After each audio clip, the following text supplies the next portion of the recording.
To be a leader requires one thing and one thing only: followers. That's it. It has nothing to do with rank or title. It has to do with whether others are going to choose, that volunteer, raise their hands and volunteer to go in the direction that you set. We can force people to do things. We can whip them into shape or offer them all kinds of carrots and sticks to get them to do things. But at the end of the day, a true leader is the one where others raise their hand and say, I will follow you. The question is, why should anyone follow you? Now, the human animal is like a company. If we want to get certain behaviors out of the organization, out of people, we give them certain incentives or disincentives. We are exactly the same. If you want someone to perform, if you want them to hit a goal, we set the target, we set the goal, and we offer them some sort of bonus if they get there, and we incentivize the behavior. If we threaten someone with a punishment, we disincentivize the behavior. Wait till your father comes home.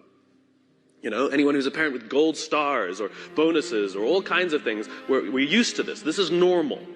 The human body works exactly the same way. If you've ever had a feeling of love, trust, joy, fulfillment, status, pride, those are all chemically produced feelings. They're chemically produced incentives trying to get us, the human body's trying to get us to do certain things to get us to cooperate. Tangible matters. We can only see the things we have words for, right? And this is why the leader must provide a clear vision. Why are we doing this? Why are we in business in the first place? What is the point of growing the company that you're growing? Everybody talks about, what's your growth? What's the point of the growth? In other words, you have a company. Why do you have that company? What is the value your company is offering to others? And what do you want your company to leave behind when you're gone? There has to be a purpose for why your company exists beyond the things you make, beyond the things you do, beyond the money you make. You had the purpose when you founded the company, otherwise you wouldn't have taken the crazy risk to start it with the overwhelming chance of failure. And people wouldn't have given you blood, sweat, and tears if they didn't believe in you, because you were the alpha, you had the vision, you had the strength, and they wanted your protection. And they joined you, and they gave you their blood, sweat, and tears because you gave them a sense of purpose and belonging and protection. You have to know why you do what you do, and this is what the leaders do. And the more they can put it into words, the clearer they can put it into the words, the more we can see it. Again, we can only see the things we have words for. And so when you can put these things into words, other people can see them. I have a dream. Martin Luther King put into words the vision, seeing, he had. The rest of us could see it too, and now could focus all of our attention, all of our efforts on getting it done. And every metric, and this is the purpose of metrics, every metric we use it's not about the metric. Metrics are supposed to measure progress. In other words, each metric is the tree getting a little bigger. Each metric is us getting a little closer to the gazelle. We get another little shot of dopamine. Each metric shows us that we're getting closer to the vision. It's not just about the numbers at the end of the year. How did we do? We're up. Good. Towards what? Towards what? We don't know what we're getting closer to. And it makes work unfulfilling. Don't know what we're working towards. Dopamine. We don't care if we let down the goal. Like if we have a goal that we have to achieve for work and we miss the goal, do we feel bad that we let the numbers down? No. We feel bad that we let somebody we love down. We feel bad that we let down our boss, we let down our parents, we let down our coach, we let down our drill instructor. We feel bad when we let down a human being. Accountability is never to a number. Accountability is to a person. And if there is no relationship with the person who's supposed to look after us and the person we're supposed to be working for, then we don't feel accountable. And this is where leadership becomes really, really important. You see, when we give selflessly to those in our tribe, offering them protection, because that's all anybody wants at work. They want to feel safe, comfortable, protected. Think about it as a parent. You know, back in those days, there were no countries, there were no corporations, there were no companies. They didn't exist. There's only one thing that pre-existed all of those things. The family. That's all we had. Each other. Think about it. What do we say to our children? You don't get to choose your children. Some of them are funny looking. Some of them not that smart. Okay? Those are the kids you got. Sorry. You get to pick your employees, but you don't get to pick your children, and yet it doesn't matter who your kids are, whether they're the best looking or not, whether they're the smartest or not, whether they're strongest or not. You give them undying love. And you don't point out their weaknesses if you're a good parent. You point out their strengths if you're a good parent. You encourage them to do the things that they're good at. And you hold them up, and sometimes you let them fail and learn for themselves, and sometimes you discipline them, and sometimes you prop them up, and sometimes you push them, and sometimes you let them go. And more than anything else, all we want for our children is to achieve more than we could have achieved. And we will do that by providing them support, a feeling of safety, a feeling of protection. Well, guess what? It ain't no different at work. Stop saying our company is like a family. It is a family. And you are the mother and you are the father. And the minute you hire someone, you must give them undying love, and you must work tirelessly to see that they can achieve more than you could ever have imagined yourself achieving. Those are the best leaders. That's what it means to be a servant leader. Any company, any CEO that says to me proudly, we put our customers first, I always say, then that means you put your employees at least second. We put people first. Human beings come first, not numbers. We sacrifice people to save the numbers, but we don't sacrifice the numbers to save the people. A little bit backwards. And yet when we are willing to sacrifice the numbers to save people, you watch what happens to the people. There's a guy by the name of Bob Chapman in St. Louis, Missouri, who runs a company called Barry Waymiller. It's a $1.6 billion private company with 20% year-over-year growth for the past 20 years. Warren Buffett has 6%. What is Bob's secret? He is obsessed about people. He doesn't even talk about what his company does. It happens to be heavy manufacturing, large capital expenditure machinery. When Kimberly-Clark wants to buy a machine to make toilet paper, they make the machine. Huge, huge blue-collar, sort of good old-fashioned American manufacturing. When the financial crisis hit, Bob's company lost 30% of their revenues off the top. Boom, gone.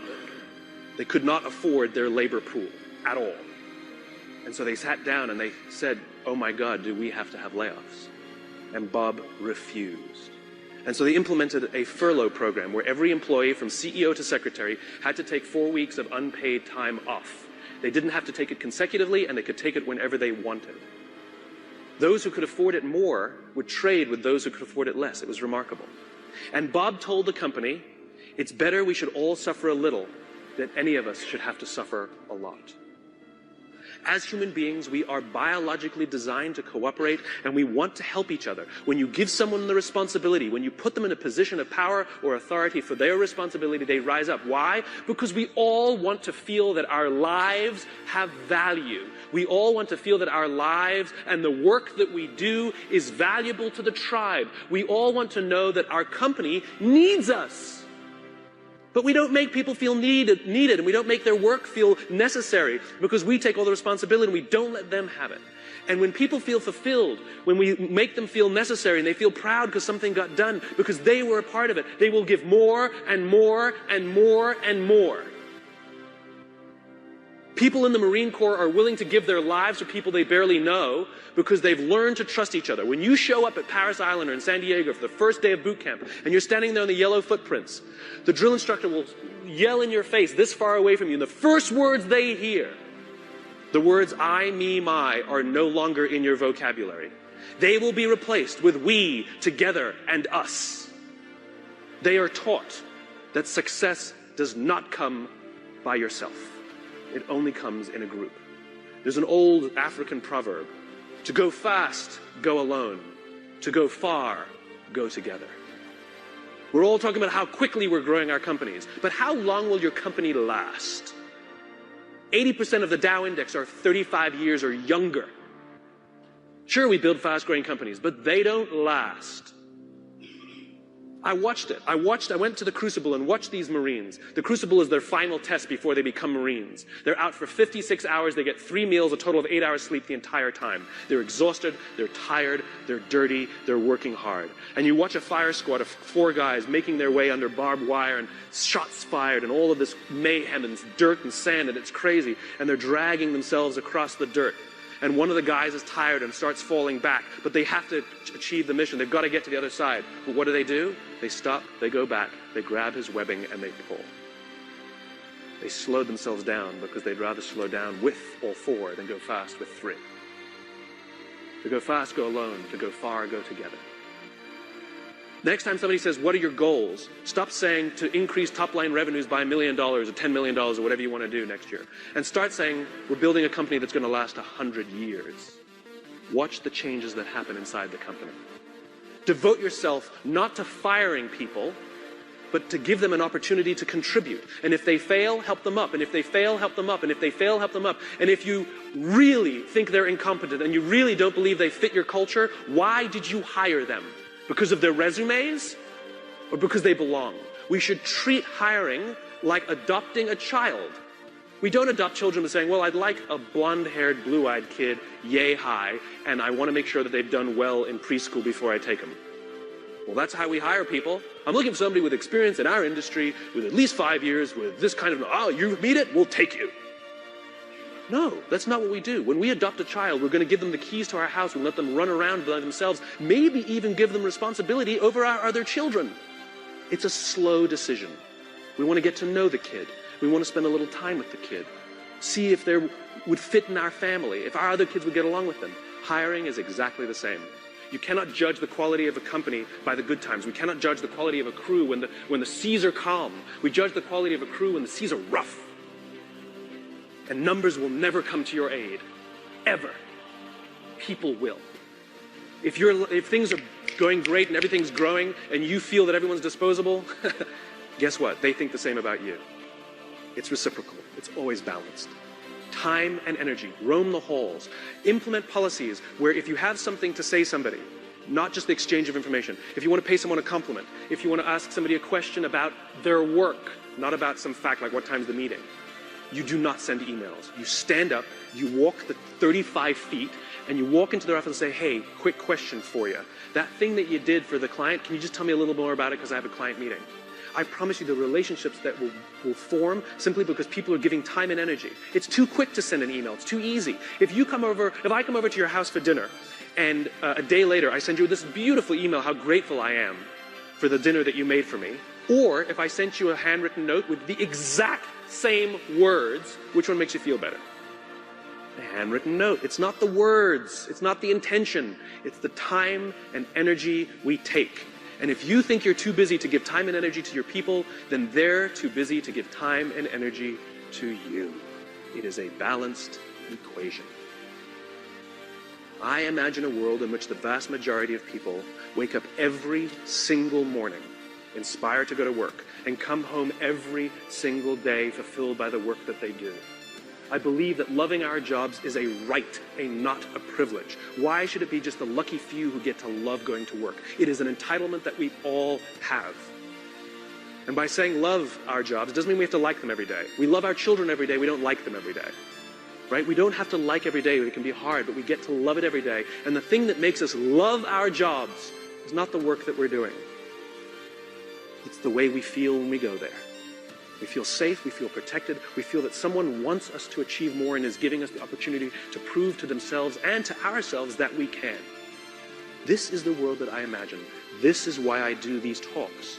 Because I'm just a cog in the wheel, a cog in the machine. I'm just a small piece of the jigsaw puzzle. I come to speak to the nice people like yourselves, because you're the ones who are running companies. You're the ones who are in control of the cultures that you're building. You're the ones who determine who you hire and who you don't. Are you hiring based on skills? You're hiring based on culture. I come and share these ideas with you with the hope that some of you will try some of these things, and over the course of time, you will watch your own cultures improve and the people love coming to work. Oh, and by the way, it's good for innovation, it's good for progress, and it's good for profit. Aside. So I thank you very much.